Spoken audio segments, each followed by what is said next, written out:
Hey there, beautiful souls. My name's Lisa. Welcome to my channel, TarotLove Grow, where we use different means of divination to tap into the wisdom of the universe, to use as a guide towards learning to trust our own intuition, as well as establishing true connection with self and others. So for today, I'm going to start off using the Nefertiti Tarot, and we're going to do a divine masculine, divine feminine energy reading to see what's happening, what we're learning today. And as you know, for my divine masculine and divine feminine energy readings, I want you to listen to it as in regards to self, because we all have our own divine masculine, divine feminine within, as well as listening to it in regards to another person. Okay, so we have this Nine of Wands that went flying out. So I'm hearing passion has been restored. Okay, so possibly there's been some sort of choice between, or you're trying to come into balance. Maybe you're working multiple jobs. Okay. And I also just heard balance work and play, like making work fun again. Okay, there we go. All right. So give me one card for the divine feminine energy, please. Okay, this feeling of stuck, being stuck. All right. Okay, stressing out. Possibly this is where some of you are, but being that the Nine of Wands and popped out there, it makes me think that, you know, we're moving through this energy. Okay, it one step at a time. Like I heard one beat at a time. Okay, it may be difficult because there's something that's it's being seen as a loss. Okay, so as you move forward, it's possibly the heartache of what's being left behind is still kind of lingering. So this is why we're being advised to just like take it slow, you know, take it easy. This is why else this the resurgence of this passion for whatever you were doing before, or just it could just be life in general. Okay, yeah, Three of Pentacles. This is about like learning to work with other people, and see, this is opening up to love again. Okay, which I honestly feel is really like the main reason why we even begin this spiritual journey. You know, I mean, there's lots of, everybody has their different ideas, but where, you know, I feel like our hearts get closed because of whatever we've lived through, whether it's our past lives or what we grew up with, or the things that we've had to like they're reminding me of this movie Hope Floats, and there's a line in there where the little girl's talking to Sandra Bullock, who is her mother, and she says, well, grandma says, you know, these are the best years of my life. And Sandra Bullock says to her daughter, and she kind of like giggles, or, you know, chuckles, and she's like, you know, that's funny. I feel like childhood is what we spend the rest of our life trying to overcome, you know, or something like that. Okay, so there's growth happening. Okay, but it's still this continued bittersweet energy that's just been being moved through, right? Because you it's a process.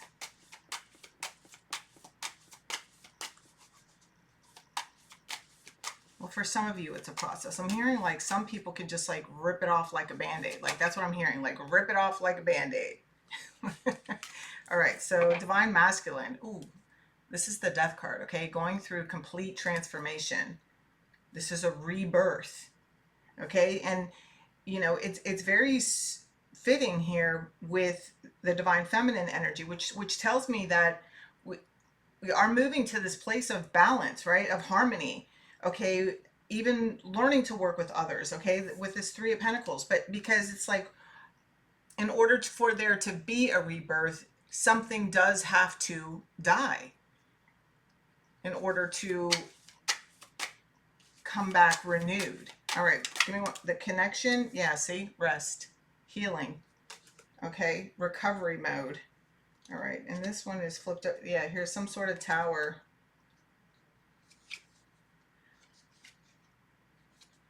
I'm hearing like blinded by the light.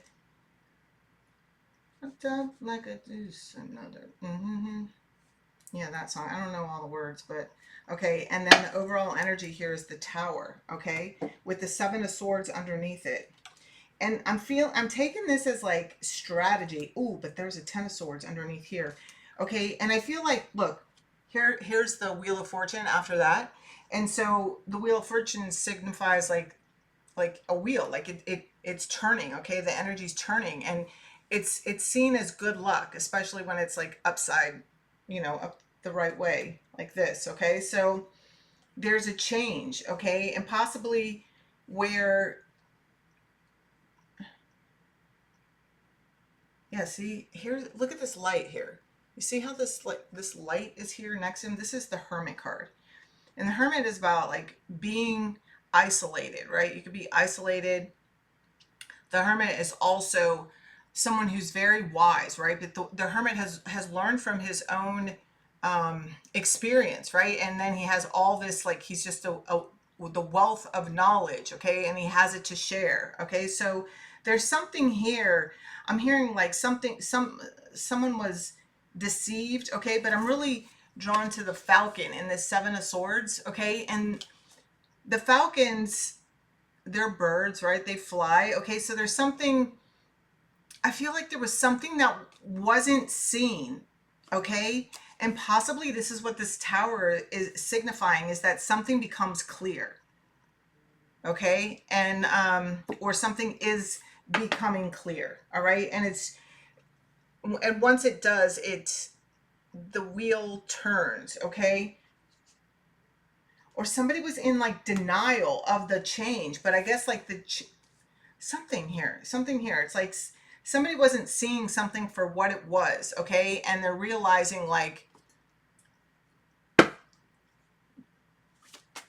something has truly ended here or changed, right?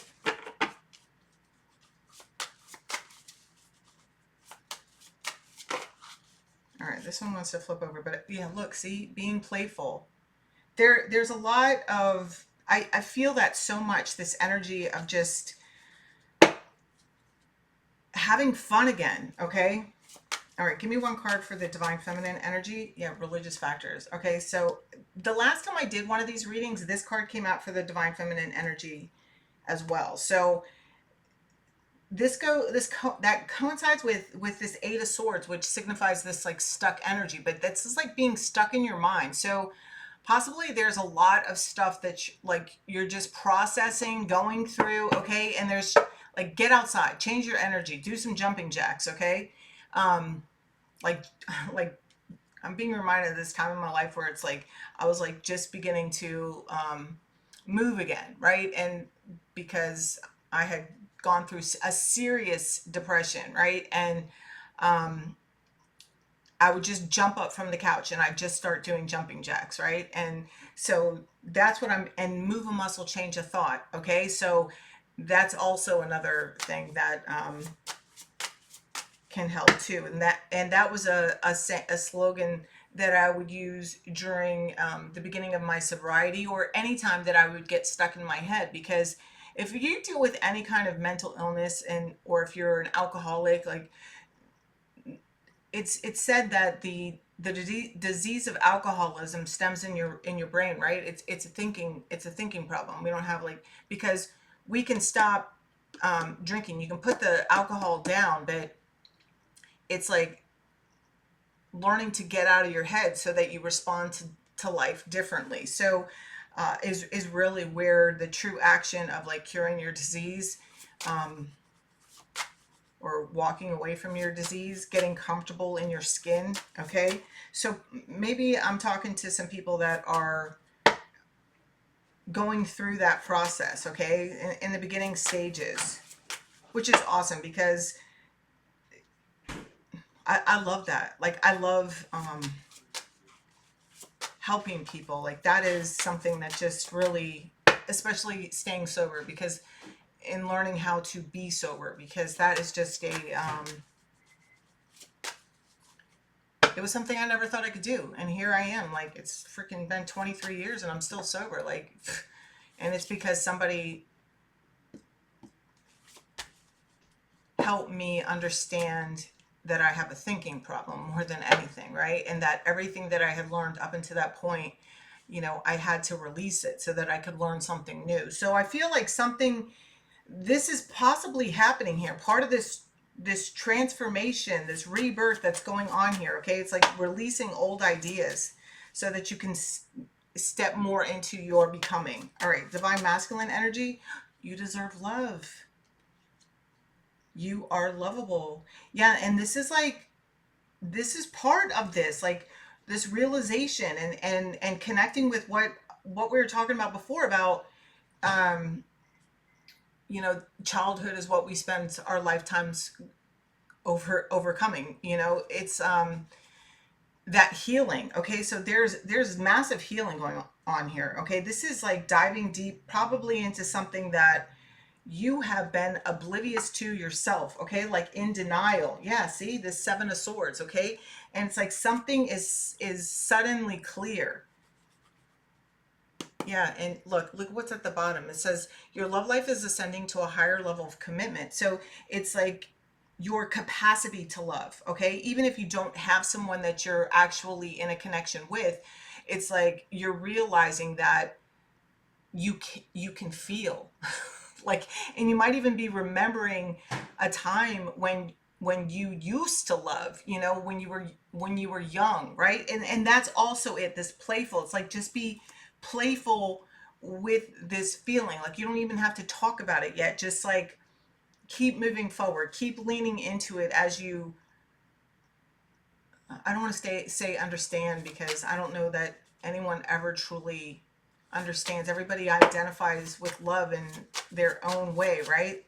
But it's like real love is what I'm talking about, like true love, where you're understanding that you deserve this kind of love. So you could have like had a lot of like meaningless relationships, or yeah, see, and now you're calling in your soulmate. All right, give me one card for, look at this. The connection is new love. A new person has stirred your romantic feelings. So yes, possibly this is part of what's ended is past relationships, but also it's like just this resurgence of love. It's just goes hand in hand with everything that we've already been saying. And I look, express your love and that willingness. Okay, obviously the Four of Swords is here in this connection energy, so it's like there is still a process here of healing happening, right? And release. But it's like not holding back. It's like possibly, maybe, let's say you spend a couple hours by yourself, extra hours by yourself, but you do go out. If somebody asks you out, you do go out. So it's no longer saying no to life. Yeah, look, we're working together in the astral. Okay, so I always talk to very deep soul connections here. Okay, and obviously some of you are connected with your person, whether that person is in your life or not. You meet in the astral realm. Okay, you've been meeting. Okay, you've been guiding each other. It's like they're showing me, it's like sometimes the divine masculine's in the lead, some like leading the way, and sometimes the divine feminine is leading the way. It's like you take turns carrying each other, but it's like as each person goes through their own stumbling stones, their own little like growth spurts. And I can't stop thinking about you. Okay, so I have a feeling that part of this, like with the wheel turning and this stuck energy, is like it's moving because yeah, see, look, in the card underneath here it says I'm figuring out my feelings. So it's like the wheels turning. I feel like there's conversation that's going to be happening here soon, possibly over the next 4 weeks or even 4 days, but I feel like 4 weeks, like over the next month. All right, divine feminine, I'm learning to stand up for myself. Yep, this could be, why. Um, because the Eight of Swords comes after the Six of Swords and the Seven of Swords, right? So it's like you could have had definitely could have left relationships here. A relationship, and I'm manifesting from the 5D, which goes um, with this. We're working together in the astral field. So this is just another sign of how you mirror each other. Okay. All right. So give me one card for the overall energy for the collective today in regards to this divine masculine, divine feminine energy reading. The connection, Lemuria, creating heaven on earth. It's happening. Okay, so you're both doing it. And just as, and then it says councils of light, divine orchestration, helpers in the subtle realm. Yeah, totally protected. The initiation, rite of passage, crossing the threshold. Yeah, okay, it just all lines up. And I was literally guided to like put on my Lemurian crystals, like not all of them. I have so many more. I have like such a connection with Lemuria that it's like wow. But to bring like some of my favorites over here. So everything always ends up making sense here. And all right, so there you have it. If anyone's interested in a personal reading, all my information is in the description box. And I also want to, because there was something that I saw today. It says, no one will ever know who you are until you show them who you are. So I have a feeling there's like plans being set into place as you're in this recovery mode, but life doesn't change because you make plans. Like life changes once you start taking action. And that's what that little quote here represented to me. No one will ever know who you are until you show them who you are. So don't talk about it, be about it, baby. All right. All right. I love you. Have an awesome day, and I will see you soon. Bye.